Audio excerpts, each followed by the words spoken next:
Sunday Igboho ṣá àtàwọn ọmọ ogun ẹ̀ tán lé ní more than 200 wọ́n ti balẹ̀ sí Ìwéré-Ilé o níbi táwọn Fúlàní onímàálù ti pa ọ̀pọ̀ ènìyàn àti àwọn ọlọ́pàá. Tá a bá ń sọ̀rọ̀ nípa ẹni tó fẹ́ràn ọmọ Yorùbá dọ́kàndọ́kàn Sunday Igboho ni o, àmọ́ ṣé àwa ọmọ Yorùbá fúnra wa ǹjẹ́ a fẹ́ràn ara wa bí? Òun lọ̀rọ̀ Ìwéré-Ilé. Ọ̀rọ̀ yìí wá dá lórí kábíyèsí Ìwéré-Ilé kádé ó pẹ́ lórí kílẹ̀kẹ̀ ó pọ́ lọ́rùn àti àwọn ọ̀dọ́ ìlú. Ìgbà kan àwọn ọ̀dọ́ ìlú ti pariwo, wọ́n fi gbé ta pé àwọn Fúlàní onímàálù ń pa wọ́n pakúpa. Bẹ́ẹ̀ nígbà tí àwọn kan wá nígbà kan láti ọ̀dọ̀ Sunday Igboho láti Ìgàngán, wọ́n ní kábíyèsí yìí dá wọn padà. Nígbà yẹn àwọn ọmọ ogun Ìgbòho wọ́n dé Ìwéré-Ilé lónìí, àmọ́ kábíyèsí ò jẹ́ kí wọ́n wọgbó o.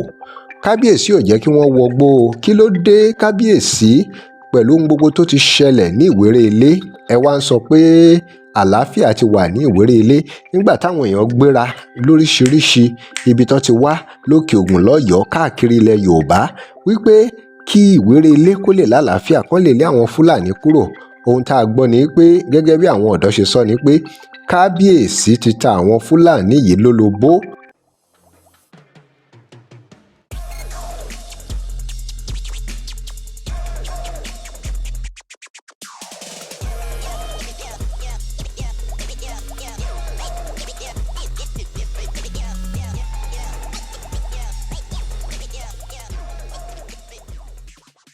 Welcome to Digging Nigeria. Remember to follow, like and share.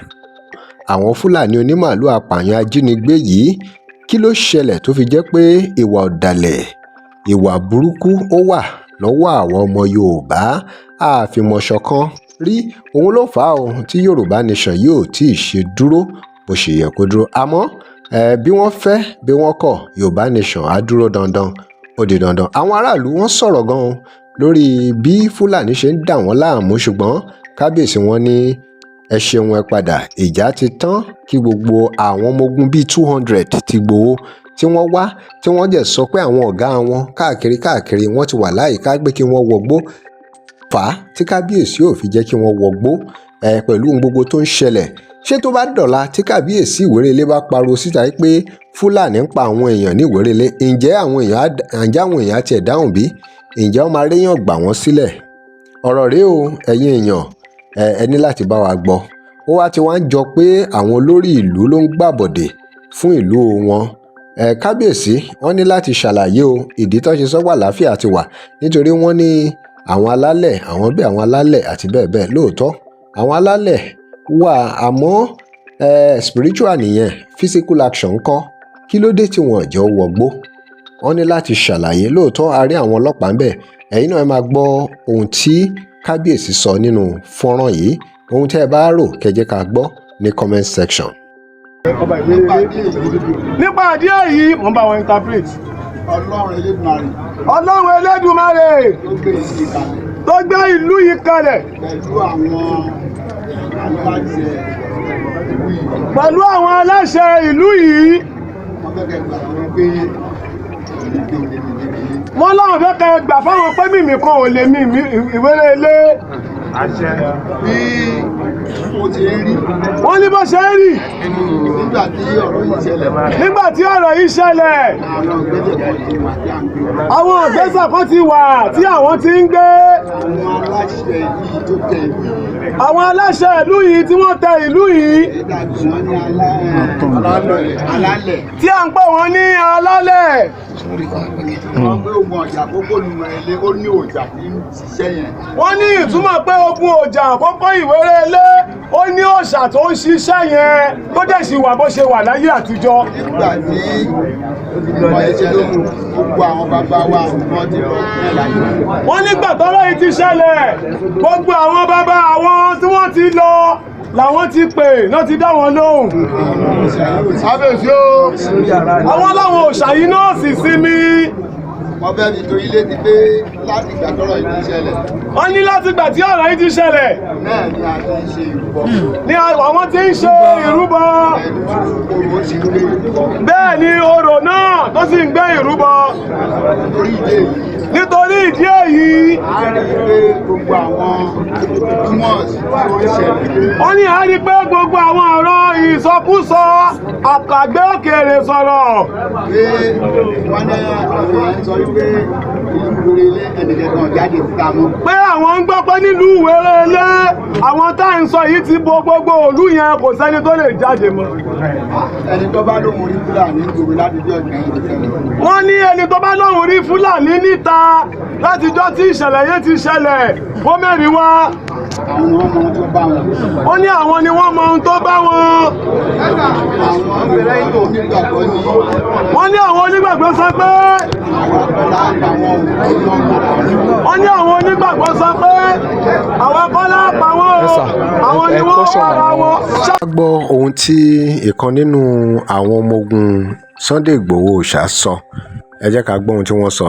ẹ rí i pé ìyàtọ̀ wà láàrin ohun tí kábíyèsí ìlú ń sọ àti ohun tí ẹni yìí ń sọ tó jẹ́ ọ̀kan nínú àwọn jagunjagun yẹn. ẹ já gbọ́. Jerry, ẹ jẹ́ ká ẹjọ́ tó lọ lọ. Ìgbòho ní sọ̀rọ̀. Ìgbòho ní sọ̀rọ̀. Àwọn ọ̀tá wa wà níbí.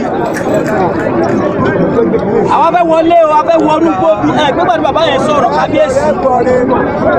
Bàbá yẹn sọ̀rọ̀ ń sìn tó fẹ́ kọ́ntradíìtì ọ̀rọ̀ kábíyèsí o. Wọ́n lè máa para ìlú kó máa para Yorùbá kẹ́lẹ́ rò pé wọ́n máa dùn sí o. Bàbá yẹn sọ̀rọ̀ lẹ́ẹ̀kan. Ó ní àwọn òbíkọ́ wà táwọn ò lè lóko, àwọn ò lè lọ sóko. Kábíyèsí pọ̀rọ̀ mọ́ yẹn mọ́, ó pọ̀rọ̀ yẹn mọ́ ọ lẹ́nu. Àtúbà ọ̀gá mi ti wà ń bí. Táwọn ọ̀gá mi ò bá sí bí ni wọ́n ti wá sọ̀rọ̀ kábíyèsí ọlọ́dà tá a wá bí ó yẹ ká lọ síbẹ̀ yẹn àwọn tó ń pààyàn yẹn ká débẹ̀. àwọn kan tí wọ́n ń béèrè wọ́n ní abẹ́rù ń ba kábíyèsí ni àbí báwo ni, nítorí pé irú nǹkan báyìí máa ń jẹ́ káwọn èèyàn sọ pé kábíyèsí gbàbọ̀dé ni o. bẹ́ẹ̀ ká fọwọ́sowọ́pọ̀ pẹ̀lú olóyè Sunday Igboho Òòṣà Àdìsá Owó Baba Dami ká lè gbádùn ọ̀rọ̀ ilẹ̀ Yorùbá. eléyìí táwọn Fúlàní pa àwọn èèyàn wa ti tó. àwọn Fúlàní onímàálùú, àwọn oníṣẹ́ bíi Fúlàní tí wọ́n pa àwọn èèyàn wa tán jẹ́ àwọn èèyàn gbé, tí wọ́n fipá bá àwọn ọmọbìnrin wa lájọṣepọ̀. kí lè ròyìn lórí reaction kábíyèsí Ìwéré-Ilé sí àwọn ọmọ ogun Ìgbòho Òòṣà tó wá láti káàkiri ilẹ̀ Yorùbá pé kí Ìwéré-Ilé kó lè lálàáfíà. lóòótọ́ Ìgbòho Òòṣà ó bá kábíyèsí sọ̀rọ̀, àmọ́ nǹkan kan náà ni kábíyèsí ń tẹnu mọ́ o pé àlàáfíà ti wà.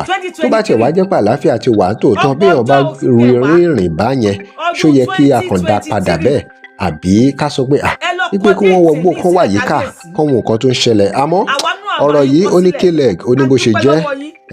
wọ́n ní láti ṣe investigation lórí kábíyèsí yìí o, àmọ́ ta ló máa ṣe investigation lórí kábíyèsí báyìí?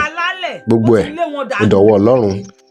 tó bá dọ̀la tí Ìwéré-Ilé wọ́n bá pariwo pé àwọn Fúlàní wá ká wọn mọ́, ǹjẹ́ wọ́n máa réyàn gbà wọ́n lẹ́bi? nítorí Sunday Igboho ìwọ̀nba tẹ́ ẹ lè ṣe òun náà lẹ ti ṣe yẹn olóyè Sunday Igboho. bẹ́ẹ̀ ni, nítorí pé ọmọ tó bá ṣípá ni bàbá yẹn máa gbé. Drop your comments, remember to like, share and follow us. This is Digi Naija. Thanks for watching.